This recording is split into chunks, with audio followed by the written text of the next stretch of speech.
being broke was the best thing that ever happened to me. It really, like they always say, good is the enemy of great. I would lend the drain snake out, and I would always get... Did you judge the person? You're like, this guy's full of shit. I did. Well, no pun intended. Speaking of crackheads, actually, one of the common things that crackheads found is that for $19.95 a night, you can just live in them. Yeah. So I don't want to give anybody good ideas. I was just doing like an okay job on both of them. And so when I got rid of the one, I ended up doing a great job on one. And so we went with a combined total of like $1 million a year in gross sales, got rid of the tent and party rental, and then did $4 million in sales.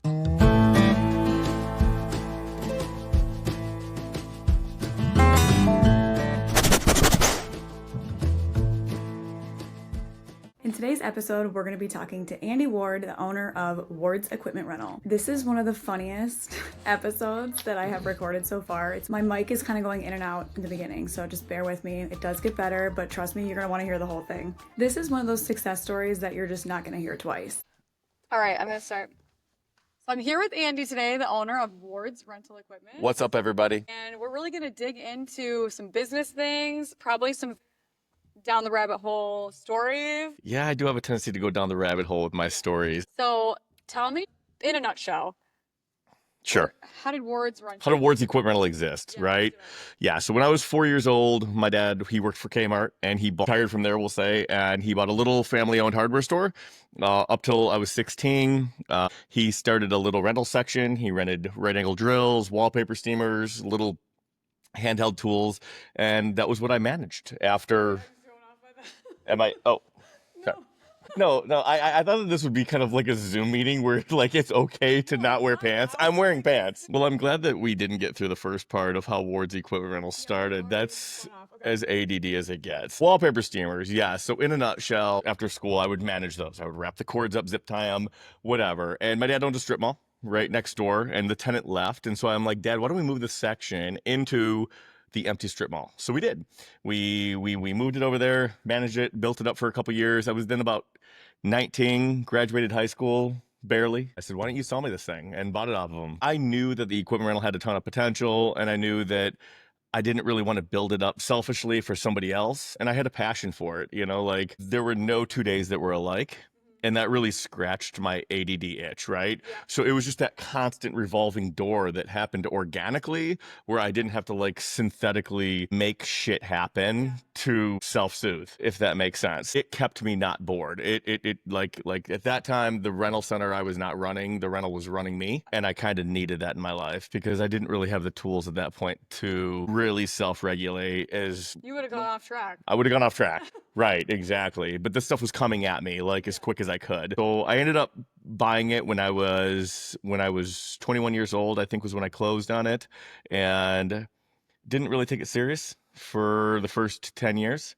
I didn't know anything about building a business. I was just going through the motions of working. I was just working. Yeah. I would love to tell you this like dream story of all these aspirations and dreams. I think nobody has that though. I think people think that it's going to be an aspiration and dream story like that. Right. It's always like, we thought that, and then we had this big fail, right. And then other things, like I just kept not giving up, and things fall into place in a weird way. Everybody's shit's different. I would agree with that, yeah. But I mean, it's been a fun journey. I'm actually glad I didn't know how hard it would be.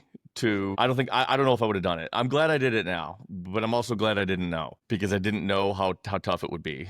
I mean, not taking, the business serious early on was one of the best things that's ever happened to me. I almost bankrupted it twice. But I also think the economy was so shitty back then that even if you tried to go like balls to the wall, right. There were so many things that would have been a problem and like getting away that wasn't even your fault. That's kind of interesting. I feel like you just coasted for a while when it was the shittiest time, then you were able to build. I think I did. One of the things I got really lucky about back in 2008 was, there's a lot of people that had, in equipment rental, we call it heavy metal, right? So heavy earth moving equipment. They have loans on it. And when the economy failed, these people were holding notes that they were in a ton of debt and they weren't renting that quote metal, right? So when they weren't renting that, they went down. But it was kind of interesting because my geographic community needed more rental at that time. So when the economy crashed, it actually shrunk right down to my size and I was still cruising. So I never skipped a beat. You cruised. Yes. You cruised through the shit. And I would love to tell you that was like a deep strategy that I knew the economy was going to crash. So it was luck.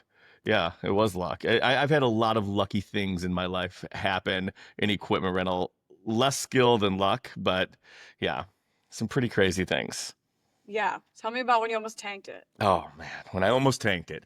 I almost tanked it twice. Okay. The first tank happened when I was 21, and it was a pretty crazy thing that had happened. Okay. So I wanted to buy my first skid loader ever. This was my first big piece of equipment. People were asking me for it. And so I'm like, yeah, I think it's a good idea for me to buy one of these. My dad didn't think it was a good idea because it was expensive at the time. Kind of funny. They were like 20,000. They're like 60 today. So I financed all of this because I had no money. And the next thing you know, we have quite a bit of money in our checkbook because it was the springtime and we're a lawn and garden orientated equipment rental company in Michigan.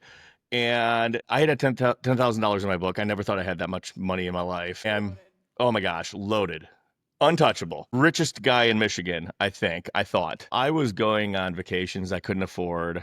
I was paying for my buddy's bar bills. I do think I had some knockoff Dolce & Gabbana shirts that I had bought to try to play the part. Oh my gosh, they're probably in the trash now. Somebody called me out. I went down to Miami where they actually know what those look like. And the dude's like, that's fake, bro. And I was like, wow, you're right. So I got rid of them. Oh, so long story short, my mom and dad told me, Andy, you're spending too much. You're going on vacations. You're buying stuff you shouldn't. You're paying for your buddy's bar bills. You shouldn't do that. Of course, my mom and dad don't know anything, so I didn't listen to them. I just did just kind of my own thing, and then I hit wintertime, and I didn't have any tools that you rent in the winter, so it was about December, and that was when I went broke. I had absolutely no money. I couldn't make my $409 payment. And this was probably the luckiest moment in my history that's ever happened that really taught me a huge taste of humility was when I met my friend that I've never met, Linda. We must find her. We do need to find her. So Linda was my saving grace early on. I called up GE Capital and I told her, I'm like, Linda, I have to tell you something. She had answered. I don't know Linda. I don't know Linda. It was just an 800 number off my invoice and she had answered. She's like, GE Capital, this is Linda. How can I help you? And I'm like, Linda, I got to tell you a crazy story that happened with my loan. And she says, before you go anywhere, I've been here for a long time and I've heard it all. I said, okay, well, let me shoot this one at you then. So my mom and dad told me that I needed a budget and that I needed to make sure that I, have enough money to coast through winter and this is and that. And then I'm going to tell you what I did. I spent the money that I was supposed to budget on trips I couldn't afford, bar bills I shouldn't have been buying people, clothes that I didn't deserve having, that were fake, and a lot of fake clothes. They actually, even fake clothes that you buy a lot of get expensive. And now I don't have the money. And I'm to pay my loan. And I said, I signed a bunch of papers I didn't read. I'm sure that they probably said that I'm supposed to pay you back, and I'm going to. Okay, but I can't do that till the spring. And there was about a 30-second moment of silence where she kind of sat there and she goes, okay, I stand corrected. I thought I heard it all until this. She goes, okay, so this is what we're going to do. Let me get back with you and see what I can do. I need to talk to my manager about it. So fast forward a week later, I went to my post office box and I found a handwritten letter. This was the moment that really changed my life. It was from Linda. And I still have it today. So the letter read, Dear Andy, I just want to let you know how much I appreciate you coming clean and being honest with me about what had happened and where you spent your money. I'm convinced that you're going to pay me back, or that you're going to pay, I guess, GE Capital back was the way that it was written. And this is and that. I went ahead and started your next payment on July 1st.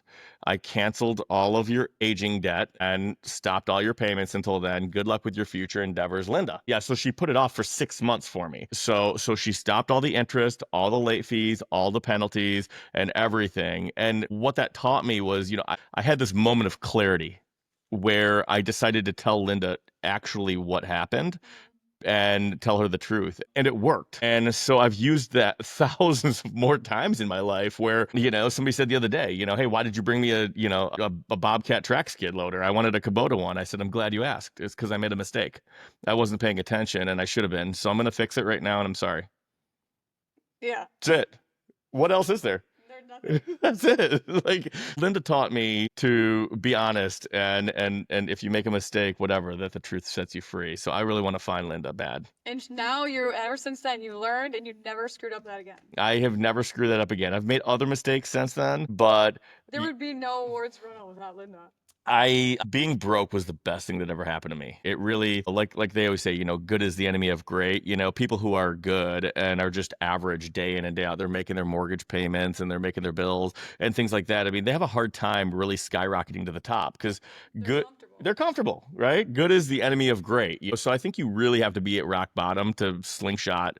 I actually still agree with that. Like, I think so many people are like, I'm good, and they just coast for like decades. right. But then the people that get run over by life are Right. like, I'm never living down here again. Oh, exactly. It's like the guy that works for the same company for 75 years and says he has 75 years of experience, but he's never changed. I mean, he really only has 1 year of experience 75 times. Yeah. That's it. That's great advice. Yeah. So, yeah, Linda taught me a lot. She just doesn't know it. I mean, I figured it out. I didn't give up. I didn't quit, and I knew from that moment forward. Although I did make some mistakes in the future years, they weren't critical like that, where I ran out of capital or I didn't have any money or whatever. But what was one part of the business that just like failed, and you were just like, all right, I learned. I'm not even going to try to revive this. Like, I don't want to necessarily say that it failed, but that's a really good question, by the way. Yeah, no, I can answer that easily. So about halfway through, I think we were in year 15 or something like that. I opened up a tent and party rental division. So we started doing tent and party rental, and it was actually my most profitable division. It didn't do like high in gross sales. We did like a couple $100,000 in gross sales, but it had a 50% margin. So it was good, but it was a little bit of a headache. And more than that, it really took my focus away from my baby, which was the equipment rental. And getting into that was almost kind of another lucky thing because I realized that I'm missing skid loader calls that are $1,000 to put up chairs for a grad party. Yeah. So not that you can't do both, but I wasn't smart enough to, so I had to pick one. So I sold the tent and party rental the year before COVID when shut down tent and party rental, which you are lucky. I know, like seriously. But as soon as I did, my business tripled like 12 to 24 months afterwards. I'm like, oh, okay, I'm out of this. If I can run both decently well, I can run one very well. So do you think it was because there were no party rentals and everybody was fixing their yard because it was COVID? Or do you think you just had more time to really... I think, yeah, I think that they were unrelated, but I think that it gave me an opportunity to create a little bit more like of a systematic process with the equipment rental and not be like spread so thin. Like distracted by the bullshit. I was just doing like an okay job on both of them. And so when I got rid of the one, I ended up doing a great job on one. And so we went with a combined total of like $1 million a year in gross sales, got rid of the tent and party rental, and then did $4 million in sales. So while maintaining a symmetrical profit margin in the equipment rental, plus it was what I was more passionate about. More passionate about earth moving than parties? Oh my gosh. Well, I'm passionate about going to the parties more than earth moving, but I'm not passionate about setting them up. We had a lot of good staff at the tent and party rental, and I don't know how to say this professionally, but we don't hire very many Harvard grads. Oh my gosh. I have videos, stories, box truck crashes, mailboxes being taken out. We hit a gas line with a tent stake. There was a lot of and you're dealing with people's parties. Like you don't mess with people's parties. Yes. Yeah. And we were doing like 60 weddings a year, and I don't miss it. I'm glad I did it, but I don't miss it. There's always some little thing like that in the mailbox. I remember I listed a house once and someone went to show it and they're like, I ran over the mailbox when I was backing out. Right. Yeah. The mailbox got in the way. I think that those are the things that really build you, if you don't give up and you just keep, and that sounds so cliche. I hate saying that. Like, I feel like don't give up is so like, meh. It is. It's true. It is. Yeah. Because I think that like, I feel like 98% of the people in this world who started their own business and failed are employed by the 2% of the people that didn't. Right. I think it's more like don't give up on like not the same thing, but like when something doesn't work, change your plan. Well, absolutely. So I think some people are like, oh, it didn't work, and then they just throw in the towel, but it's like, it didn't work that way. Yes. But if you're like, I Right. guess, hard-headed enough, Right. you're gonna try a different way. And I think the world changes too. Like, I mean, I look back at, when I first started, it's like, if I told you, all right, Brittany, you have 60 seconds to order, poker chips right now on your cell phone. I don't care where you get them. Where are you going to go?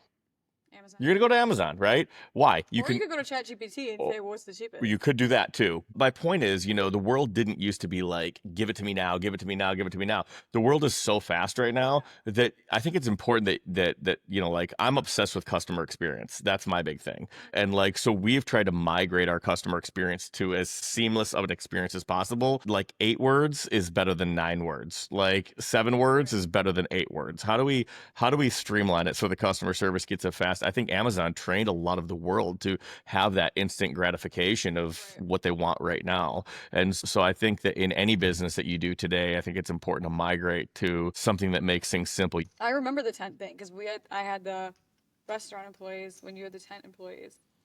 Yeah, we were having the same but different problems with staff. Yeah, like what the heck? I can't imagine managing mine out in the world. Oh my gosh. And we would talk, our kids would always hang out, and I felt like we would talk, and I would always get these videos from you. You're like, oh my gosh, a crackhead spilled bologna again, and this guy was stealing lunch meat, or like seriously. Stealing money, stealing lunch meat, robbing at gunpoint, all the things. This one girl, like, she worked there. I'm like, I don't know what she smoked on her break. She was so overwhelmed. And she's like, can I go smoke a cig or something? And I was like, I got to tell her, yeah, or she's going to quit. Right. So I was like, yeah, sure. You seem overwhelmed, whatever. I don't know what this chick smoked. She came back in, and I was like, are you okay? She was speaking fluent Ozzy Osbourne. Yeah. But Okay. She's like, I can't really stand that long because I don't have, like, a very good retention span. Oh, okay. And I was like a retention. Did you mean attention span? Heaven forbid a party planner come in. Like, it's over. Like forget it. It would take 10 of them. Where did you find these train wrecks? The only people I could find. Wow. I mean, I don't know. Like, I've seen some like respectable people like somewhere, but I guess maybe just the area, and it was the timing too. Like hiring people, it was COVID. Hiring people was bad. And like the restaurant was doing so bad, I couldn't just be like, let me pay you extra. Right. First of all, you don't show up. You don't even deserve extra. So you got kind of in this revolving door where you couldn't pay more, so you were attracting bad talent, and your bad talent. Well, maybe I should I have not? Yeah, maybe I shouldn't have called that talent. So you had a revolving door of problems that were hard to get out of. You almost would have had to throw like some more capital at it, but I don't feel like you were ever really like deeply passionate into that. Me? Yeah, like that wasn't my thing. that wasn't your thing. You didn't find it; it found you. Yeah. Unfortunately. Unfortunately. You got to make sure that nothing like that ever finds you again. I found it interesting because I don't really know if your positivity was like masking your real feelings or not. But, we talked quite a bit during that time, and you were like, I felt like you always laughed and you always smiled. I don't know if that's just like what Brittany does, or I don't know. I thought, maybe it's a front you're putting on in fear that everybody knows that emotionally you're crumbled right now, or if you're just happy-go-lucky and staying positive while you get through this. I don't know, really understand how you did it, but it was the less horrible thing I was going through. Okay. At the time. Okay. So that was an easier one to make. You had bigger fish to fry. I had way bigger, like, traumas that were going on. Got it. And, like, homeboy stealing a bunch of salami. Okay. So you had bigger problems than salami thieves. Yeah. Oh my gosh. I don't know. I've had some hard times, but yeah, I saw some of the stuff that you had went through, and that was not very fair. It was not fun. No. Right. But I mean, now, did Anthony help you get out of a lot of that? I'm not talking about like financially or anything like that, but I mean emotionally. I mean, you guys it was relatively new at that time, right? Yeah. And whatever. I mean, he's a smart guy. I mean, did he just suggest throwing a match on what it? do we do with all that? I was like, I couldn't even find this. Like, where do I log in to get I don't know. Right. I don't even have access. And you have so many other things going on that you actually have to make money in because they got to pay for the kids. You know what I'm saying? Right. So it was like, just coast to get it out. I think it's interesting when people like talk about getting into like franchises, right? And we don't have to mention names or anything like that, but when they get into franchises, I mean, the franchisee generally makes most of the money. You have to turn a lot of volume and have a lot of stores to be able to make it. And some of these people, they really are making great money, but they're also doing, $20 million a year in sales with 10 different spots. To have a one-off or a two-off location in the ghetto with crackheads running it is not going to be profitable generally. I paid to live that life. Yeah. Yeah, but stay out of getting fined and all of that. So I mean, you fast forward, you look at you today, like I love how many new like ventures you're going on and you're trying between the clothes and the real estate, which you're fantastic at, and now the podcast and everything else like this. I really think it's made you who you are. And yeah, well, I'm like, this can't fail nearly as bad as that did. yeah, So what am I you can afraid of? only go up from here. Okay, yeah, no, I like that. Talking to someone the other day, and they were like, yeah, like when I hit rock bottom, like rock bottom was 0. I was like, rock bottom for me was negative 250,000. Right. So maybe I'm hard headed or something, but like, damn. Yeah. I do wish that I would have created a nest egg early on where I could afford a little bit more of like these mistakes and whatnot. But, I mean, we go back to the fact that the mistakes did make us, but once they make you, at some point in time, you can't synthetically create them to learn lessons. You really do ultimately have to get ahead in life. And a lot of people always ask me, they're always like, Andy, what would be the best financial position I can be in? And for anybody that's just starting, like I always tell them the exact same thing. I think that the best financial position that you can be in at your 18 to 25 range is to live in a house, a mortgage is fine, with equity, and have a home equity loan on it. That specific combo. You have your home, you have equity, and you have a HELOC. You don't got to borrow anything for the HELOC. You just have it open. You just have it open. That's all you do. Yeah, because I'm a really big believer in, and this is going to be super unpopular on your podcast, but I don't believe in debit cards. I only believe in credit cards. I don't believe in saving money at all. I never have, like from the beginning. I mean, so you're more in investing, less hoarding. I do, yeah. I mean, hoarding money, just absolutely makes no sense. And when you're first trying to get your stardom going with and find financial freedom, the nice thing about a HELOC is that it allows you to kind of like ebb and flow money. So you can borrow $1 for a day, you pay interest on that $1 for a day. So that's what makes, I think, HELOCs so unique. I want to hear all the weird things that people have requested, or they return something and you're like, what happened with this? And they have just like a whack story. Oh my gosh.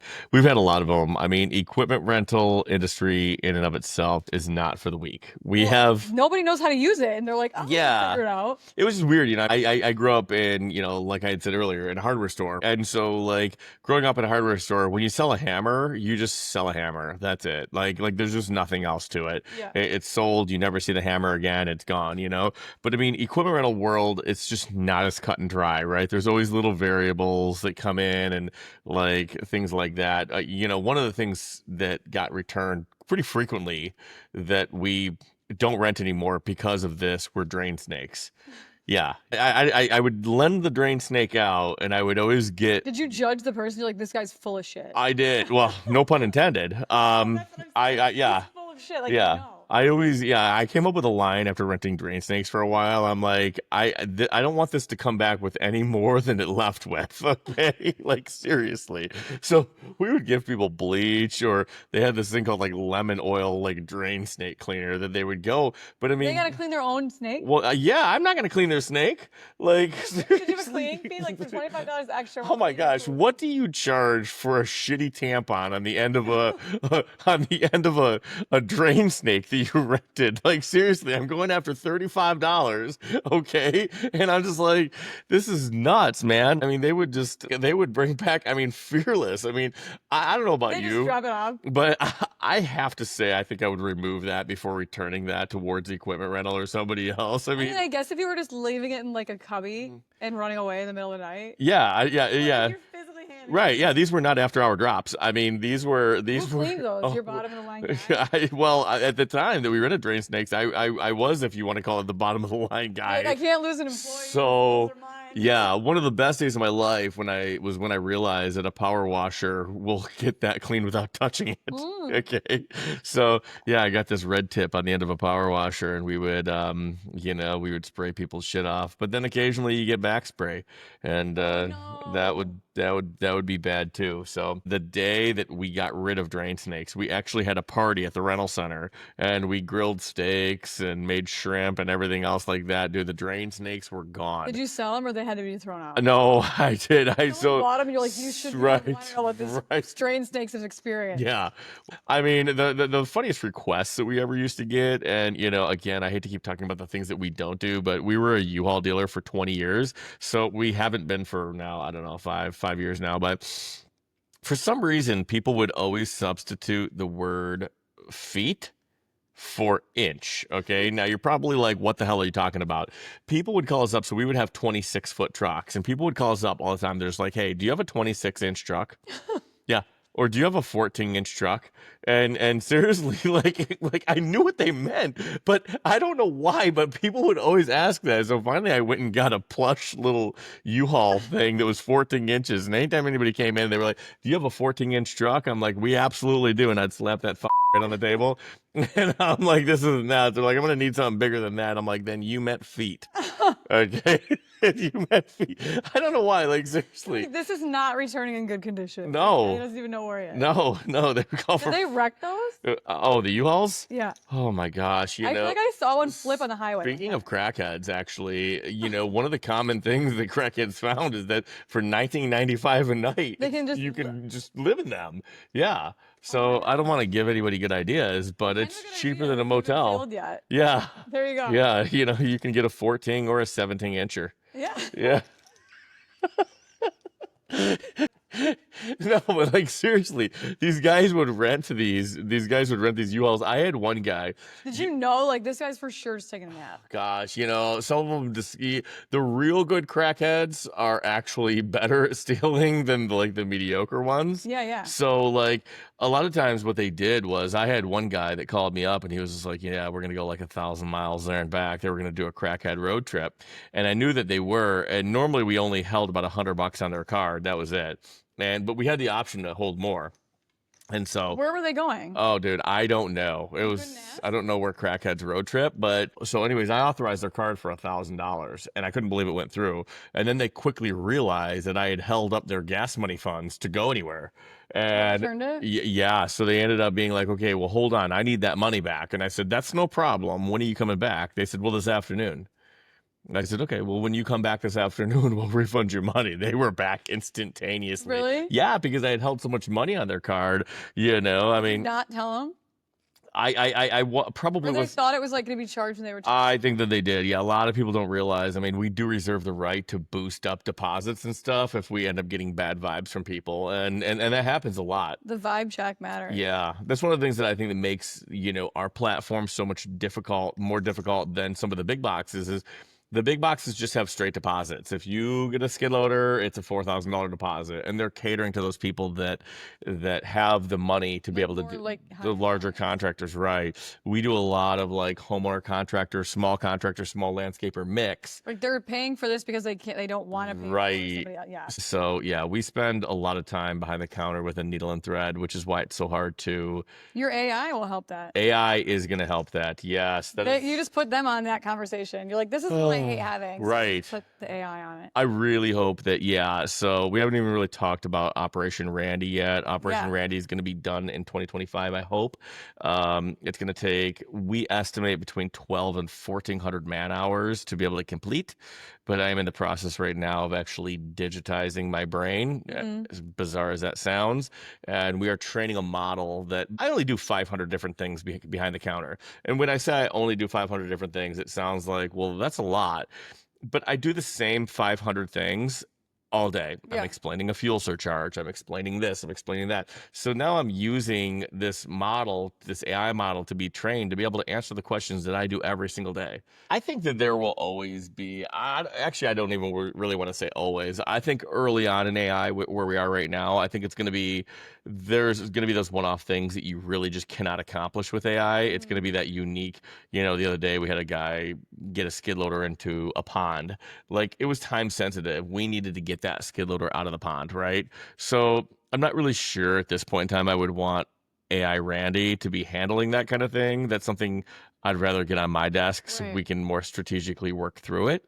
Instead of having Randy try to say, hook a strap up to the engine, now pull it out. Randy will be able to answer your call on a rug doctor Christmas morning at 8 a.m. With so much patience. With so much patience. And gratitude. And it'll be able to do, 200 calls at a time. And I think that if you're in business and you're not utilizing AI somewhere in your business at this point in time, you're behind. You're behind. Somebody's going to take over. No matter what. It's going to be not a person. No. They're going to take over. Right. Especially like your accountants, your lawyers. I mean, interestingly enough, when I started this AI journey and I signed with this company, they actually sent me a contract to sign. And I knew that I wanted to own all of the rights to this AI bot. So I scanned it and actually uploaded it to AI and explained to it, this is what I want. I'm like, does this cover me for this? Yeah. Where am I loose? Yeah, my ad lib, right, or my bullet points of what I was looking for, what I wanted, this is and that, and boy, I attach this PDF to it, and it's like, well, these are some concerning points. These aren't. This is good, and and so then we were negotiating actually via AI. We had no lawyer. Like, I mean, it was telling me, getting this adjusted inside of the contract was a huge score for you. Like, that's great for that. They're so encouraging. They are. No, I had one help me come up with my name for the podcast and all my stuff with it because I was like, is there already one that's named Might Get Loud? And they're like, okay, these are the similar When you named it Might Get Loud, did you know I was going to be on it already? You know how loud I am. Brand. Okay. You fit the brand. You know how loud I am. Well, I needed it to mean nothing because everybody that's on here does something different. I like that. One of the things I love about your podcast so much is that it's kind of a jambalaya of things. It's not just one thing. So you're not listening to the same thing over and over. Yeah. If you want a specific topic, I mean, this may not be the right thing for you, but for people like me who like that different mix of different things, I want to hear about shit on drain snakes and people getting jelly jars stuck up their ass. It happens, Real stories too, I think, because a lot of times when I'm listening to whether it's an audiobook or a podcast, right, I want to learn something. Right. Then there's other days where I'm so brain fried that I just want to listen to something that entertains me. Right. Yeah. No, exactly. Yeah. No, I like that. I think it's great that you're doing that. I don't get bored talking about the same thing. Right. So. I don't see other people that are really doing these mixes of things. They all typically go into the same category of whatever they're talking about. Right. Because someone was like, you should just do a real estate one. And I'm like, I don't even want to listen to that. No. It's too dry. You're in the works with Randy, the AI guy. Yes. In the works with Randy, the AI. Digital he. He is a digital he right now. What they wanted to do was Andy, and they created this Andy with an I, and it was this chick. Okay, now this chick she had a little bit of grease on her face, a low cut shirt. She was she was hot. Okay, and she was hot. Did she have a picture, or you guys are just imagining her? Oh no, they digitized her up where she was like, "Welcome to Ward's Rental," or whatever. She was ready to get on a Harley. Yeah, something. Sorry.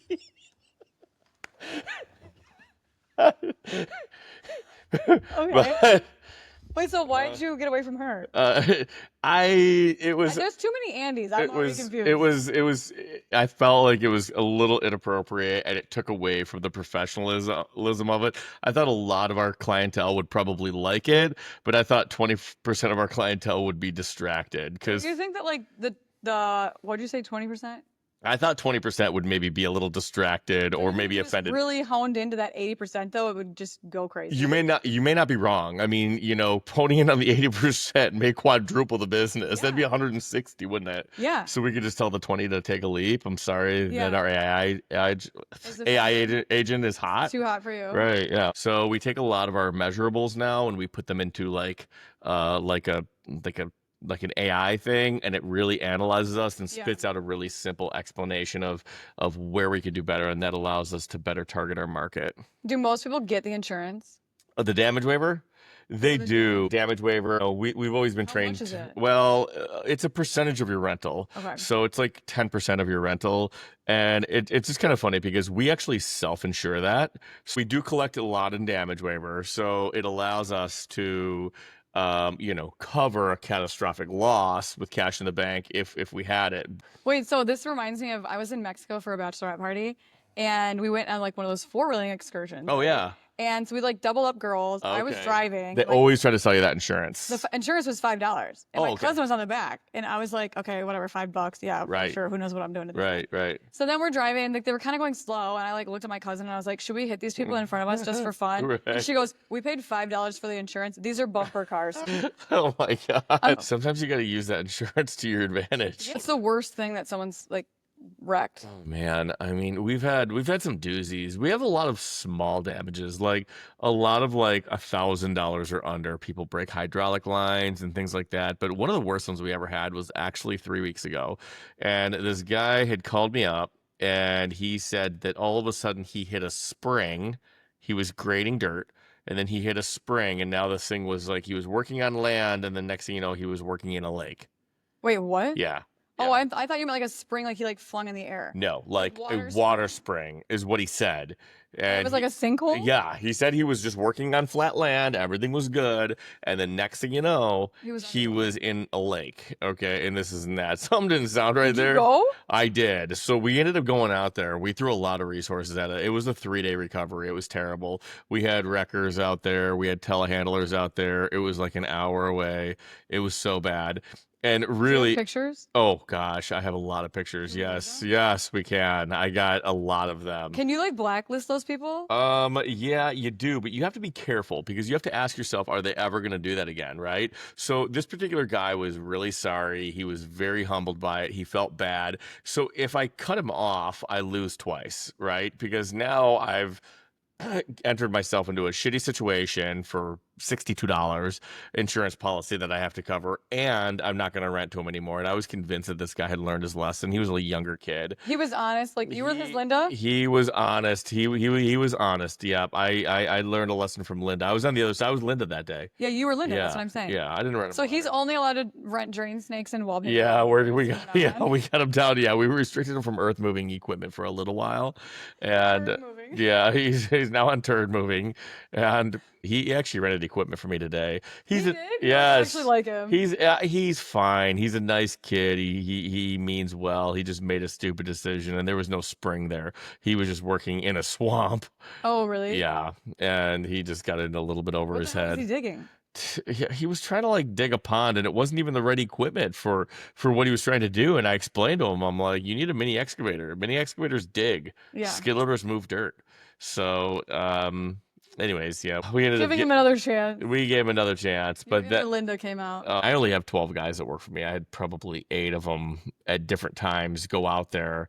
The moment that I finally got a call from Brian, one of my lead drivers, he called me up and he's like, it's on the trailer. I'm like, oh my God, don't stop for coffee. Just bring that thing Yeah. back, bro. We just need to get the thing back to the yard so we can clean it. It was trashed. It was absolutely trashed. This guy thought that these skid loaders were like amphibious vehicles or something, but it was a train wreck. It was. Yeah, I mean, you definitely run into things sometime, even in real estate, where you're just like, why did this take? Like, there's been times when like you've scheduled closings and like they don't move, Right, and then like we're moving them. right. Like Yeah. we're literally moving them. Yeah. Like there was one time and I felt so bad. My mom actually had to do it because I had to go to town. She had to like get a trailer like from my brother or I don't my dad or my brother and drive like from Howell to Manchester, like 4 trips for these older people. To like move like something out of their house. Yeah, and they weren't even our client. Our client was buying theirs. So Right. they're moving in. These people couldn't get out because the guy had like really bad dementia or something, and like, Right. the lady was like old and just like, what is she gonna do? Right. So my mom's like, I just did like 3 full trip, like, and she's carrying it all.